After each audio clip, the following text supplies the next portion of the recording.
જય માતાજી મિત્રો, કેમ છો બધા? મજામાં છો ને? હું છું સોનલ. સ્વાગત છે તમારું આપણી યુટ્યુબ ચેનલ ચામુંડા સ્ટુડિયોઝમાં. મિત્રો, આજે હું તમારી સમક્ષ લઈને આવી છું દશામાના વ્રતની કથા વાર્તા અને મહિમા. તો ચાલો મિત્રો સાંભળીએ દશામાની વાર્તા. દશામાનું વ્રત શ્રાવણ માસમાં અમાસના દિવસે લેવાય છે.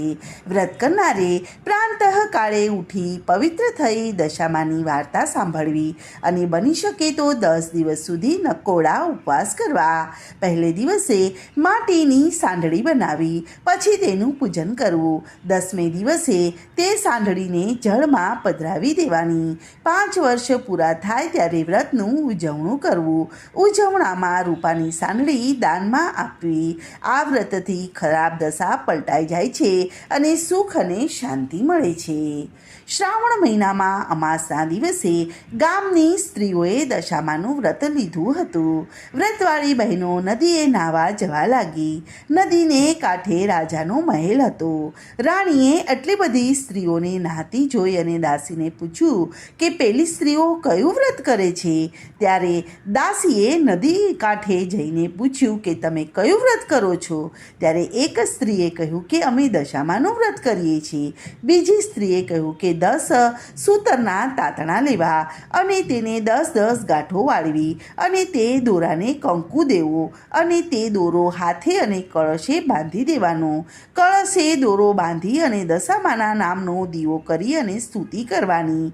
દાસી મહેલમાં આવી અને રાણીને વાત કરી. રાત્રે રાજા આવ્યા એટલે રાણીએ કહ્યું કે હું દશામાનું વ્રત કરું? ત્યારે રાજાએ કહ્યું કે તારે શા દુઃખી વ્રત કરવું પડે? રાણી કહે કે નિર્ધનને ધન મળે, પુત્ર પરિવાર મળે અને જીવનમાં શાંતિ મળે. રાજા કહે કે મારે ધનની ખામી નથી. હાથી, ઘોડા, રાજપાટ બધું જ છે. રાજાના અભિમાન ભર્યા વચનોથી રાણી રિસાઈ ગઈ અને ખાધા વગર શયનખંડમાં જઈને સૂઈ ગઈ. રાજા ઉપર દશામાં કોપાયમાન થઈ ગયા. રાત્રે રાજ્યમાં ફરી વળ્યા. સવાર થતાં જ રાજ્યમાં આંધાધૂંધી થવા માંડી. ભંડારમાં જોવા જાય તો પૈસોએ ન મળે. કોઠારમાં જોવા જાય તો અનાજનો દાણો પણ ન મળે. પ્રજા રાજાને વિનવીને કહેવા માંડી કે હવે તમે પહેરેલા લુગડે બહાર નીકળો, તમારા માથે ખરાબ દશા બેઠી છે. રાજા અને રાણી તો બંને કુંવરોને લઈને ત્યાંથી ચાલી નીકળ્યા અને ગામના પાદરે ફૂલવાડીમાં બેઠા. ત્યાં તો ફૂલવાડી બળીને ભસ્મ થઈ ગઈ અને રાણી રાજાને કહે છે કે આપણી દશા કઠણ છે, તો હવે આપણે અહીં રહેવામાં સાર નથી. આમ વિચારી અને રાજા રાણી ત્યાંથી ચાલી નીકળ્યા. રસ્તામાં કુંવરને ભૂખ લાગી. એટલામાં રાણીની બહેનપણીનું ઘર આવ્યું. રાણી કહે કે બહેન, બટકું રોટલો આપીશ? ત્યારે કીધું કે ઝાઝા ભિખારણ, મારે ઘેર બટકું રોટલો લેવા આવી છે તે શરમ નથી આવતી? બહેનપણીએ કહ્યું. તેઓ ત્યાંથી આગળ ચાલ્યા. કુંવરોને તરસ લાગી. રાણી બંને કુંવરોને વાવમાં લઈને પાણી પીવડાવવા જાય છે. ત્યાં તો બંને રાજકુંવરોને દશામાએ વાવમાં ખેંચી લીધા. રાણી તો રોતી અને કલ્પાંત કરતી રાજા પાસે આવી અને કહ્યું કે આપણા બંને દીકરાઓ વાવમાં પડી ગયા. ત્યારે રાજાએ કહ્યું કે કલ્પાંત શા માટે કરો છો? જેના હતા તેણે લઈ લીધા. ત્યાંથી તેઓ દૂર ચાલ્યા. એટલામાં રાજાની બહેનનું ગામ આવ્યું. રાજા કહે તે આ તો મારી બહેનનું ગામ છે, તેને મળ્યા વગર કેમ જવાય? ગામમાં પખાલી સાથે કહેડાવ્યું કે તમારા ભાઈ અને ભોજાઈ તમને મળવા આવ્યા છે. બહેને વિચાર કર્યો કે ભાઈની કઠણ દશા હોય તો જ આવ્યા હોય, નહીં તો હાથી, ઘોડા, રથ કે પાલખી વગર કેમ આવે? બહેને તો સુખડી બનાવી. સુખડી અને સોનાનું ભારે સાંકળું લઈ અને તેને માટલીમાં મૂકીને મોકલાવ્યું. પરંતુ જ્યારે રાજાએ માટલી ખોલી ત્યાં તો સુખડી કોલસો થઈ ગઈ અને સાંકળું સાફ થઈ ગયો. રાજાએ વિચાર્યું કે માં જણી બહેન મને મારી નાખવા રાજી ન હોય, પણ આ બધા દશામાના જ ખેલ છે. તેમણે માટલીને ભોયમાં ભંડારી અને આગળ ચાલ્યા. આગળ નદી કાંઠે તરબૂચની વાડી હતી. રાણીએ ખેડૂતને કહ્યું કે ભાઈ, અમને એક તરબૂચ ખાવા આપો તો સારું. ખેડૂતે એક તરબૂચ આપ્યું, પણ સૂર્યનારાયણ કિરણ અસ્ત થયા પછી ખાવું નહીં, આવું નિયમ હતું. તેથી તરબૂચ ખાટલામાં મૂકી અને તેઓ સૂઈ ગયા. ત્યાં તો કોઈ રાજાના સૈનિકો આવી ગયા અને પાસેના બીજા ગામના રાજાનો કુંવર રીસાઈને ક્યાંક નાસી ગયો હતો. તેથી તે રાજાએ ચારે બાજુ સૈનિકોને શોધ કરવા મોકલ્યા હતા. હવે ખાટલામાં જે તરબૂચ હતું તે એકાએક કુંવરનું માથું થઈ ગયું. સૈનિકો તો શોધતા શોધતા ખાટલા સુધી આવી પહોંચ્યા અને તેમાં ગુમ થયેલા કુંવરનું મસ્તક જોયું. સૈનિકોએ રાજા અને રાણીને અપરાધી ગણી અને ખૂબ જ માર માર્યો અને દોરડાથી બાંધી અને બળજબરીથી રાજાના મહેલે લઈ ગયા. પછી કુંવરનું મસ્તક જોઈ અને રાજાએ બંનેને હત્યારા ગણી અને કેદખાનાની કોટડીમાં પૂરી દીધા. બંનેની આવી માઠી દશા હતી કે મહેલના વાસી હવે જેલના વાસી બની ગયા હતા.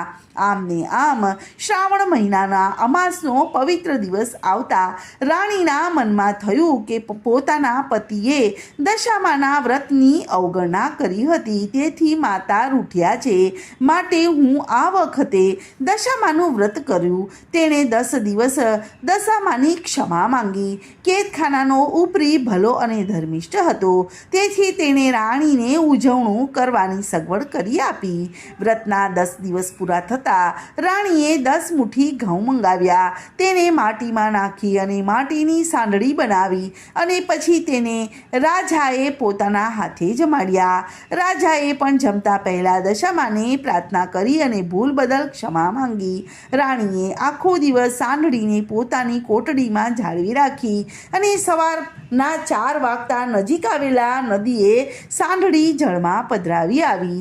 બરાબર એ જ વખતે મહેલમાં સૂતેલા રાજાને સપનું આવ્યું કે હે રાજા, જેમને કેદખાનામાં પૂર્યા છે તે બીજા રાજ્યના રાજા રાણી છે અને તેમણે તારા કુંવરની હત્યા નથી કરી. તારો કુંવર તો તેના મોસાળે ગયો છે. તે હવે આજે સવારના પહોરમાં જ મહેલે પાછો ફરશે. માટે ભલા રાજા રાણીને કેદખાનામાંથી મુક્ત કરી અને તેમની ક્ષમા માંગજે. જો તે મારી આ વાત ન માની તો જેવી એ રાજા રાણીની અવદશા થઈ તેવી જ તારી દશા અને તારી રાણીની દશા થશે. સ્વપ્નમાં દશામાએ રાજાને દોરવણી આપી હતી. રાજા પછી સૂતો નહીં અને મહેલમાં બધાને સ્વપ્નની વાત કહી જણાવ્યું કે સવાર થતાં જ કુંવર આવી જશે. સવારના પહોરમાં જ રાજકુંવર ઘેર મહેલે પાછો આવ્યો. રાજાએ ખાતરી કરવા પેલું કુંવરનું માથું જોયું તો લીલું તાજું તરબૂચ હતું. સ્વપ્નું સાચું પડ્યું. તેથી પેલા રાજા રાણીને જેલમાંથી જાતે લઈ આવી અને ક્ષમા માંગી અને તેમને નવડાવી અને સારા વસ્ત્રો પહેરાવી અને જમાડ્યા બાદ રાજા અને રાણીને રજા આપી અને કહ્યું કે તમે મારા ગુનામાં નથી, પણ તમારા ઉપર કોઈ દેવીનો કોપ ઉતર્યો હોય તેવું લાગે છે. રાજા અને રાણી એકબીજાને વિનવીને કહે છે કે ચાલો આપણે ચાલી નીકળીએ. હવે આપણી દશા વળતી થઈ છે. તેથી તેઓ ત્યાંથી ચાલી નીકળ્યા. રાજા અને રાણી ત્યાંથી રથમાં બેસી અને બહેનના ઘર પાસે જાય છે. રાજા વિચાર કરે છે કે માં જણી બહેન મને મારી નાખવા રાજી ન હોય, માટે માટલી કાઢી અને જોતા જઈએ. જ્યાં ખોદીને જુએ છે ત્યાં તો માટલીમાં સરસ ખાવા જેવી સુખડી અને સોનાનું સાંકડું દીઠું. માટલી રથમાં મૂકી અને રાજા રાણી આગળ ચાલ્યા. દશામાએ વિચાર કર્યો કે રાજાના બંને દીકરાઓ લીધા તો ખરા, પણ પાછા કેવી રીતે આપવા. તેમણે ઘરડા ડોશીમાનું રૂપ લીધું. છોકરાઓને આંગળીએ વળગાવી અને આવ્યા અને બૂમ પાડી કે ભાઈ જરા રથ ઊભો રાખને. આ બંને રાજકુમારો જેવા છોકરાઓ ભૂલા પડી ગયા છે. રાજાએ તો રથ ઊભો રાખ્યો અને તેમણે પોતાના બંને દીકરાઓને ઓળખી લીધા અને બંને રાજકુમારોને વહાલથી ઉપાડી લીધા. આ ડોશીમાં તે દશામાં હતા. તેમણે રાજાને કહ્યું કે હે રાજા, હવે તમારી દશા વળતી થઈ છે. તમે તમારી રાણીના વ્રત અંગે ગમે તેમ બોલ્યા હતા, અભિમાન ભર્યા વચનો બોલ્યા હતા, તેથી તમારી દશા કપરી બની છે.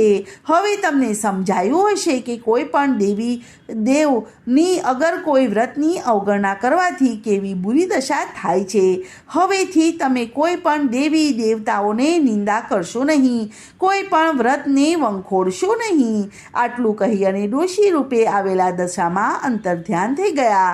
બધા રથમાં બેસી અને આગળ વધ્યા અને રાણીની બહેનપણીનું ઘર આવ્યું. અને આ એ જ બહેનપણી હતી કે જેણે પ્રથમ મુલાકાત વખતે રાણીને ધૂતકારી કાઢી હતી. એ જ બહેનપણી દોડીને રાણીને ભેટી પડી અને બધાને જમીને જવા કહ્યું. રાણી બોલી કે બહેન, મારે ખરાબ દશા હતી ત્યારે તે કટકો રોટલો એ ખાવા આપ્યો ન હતો. હવે તું મને મિષ્ટાન જમાડે તો પણ નકામા છે. આમ કહી અને રાણીએ રાજાને રથ હંકારી મૂકવા કહ્યું. ત્યાંથી નીકળી પડી અને તેઓ પેલી ફૂલવાડી આગળ આવ્યા અને તેઓ વાડીમાં પેઠા એવી જ બળી ગયેલી વાડી લીલી છમ બની ગઈ. રાજાના આગમનની ગામમાં ખબર પડી કે રાજા અને રાણી અને કુંવરો અનેક કષ્ટો વેઠી અને સુખરૂપ પાછા ફર્યા છે. તેથી ગામના લોકો વાજતે ને ગાજતે સામા આવ્યા અને તેમનું સામયું કરી અને મહેલે લઈ આવ્યા. અને દશામાની પ્રસન્નતાથી રાજાનું ગયેલું સુખ સાંપડ્યું. રાણી દશામાનું વ્રત કરતી હતી. તેને 5 વર્ષ પૂરા થયા એટલે વ્રતનું ઉજવણું રૂઢી રીતે કરી અને રૂપાની સાંઢળી જળમાં પધરાવી અને બ્રાહ્મણોને દક્ષિણા આપી અને વ્રતની પૂર્ણાહુતિ કરી. હે દશામાં, જેવી રીતે તમે રાજા રાણીની દશા વાળી તેવી જ રીતે તમારું વ્રત કરનારને અને કથા વાર્તા વાંચનાર તથા સાંભળનારની દશા વાળજો અને રૂઢી સંતતિ અને સંપત્તિ આપજો. બોલો કૃષ્ણ કનૈયા લાલ કી જય.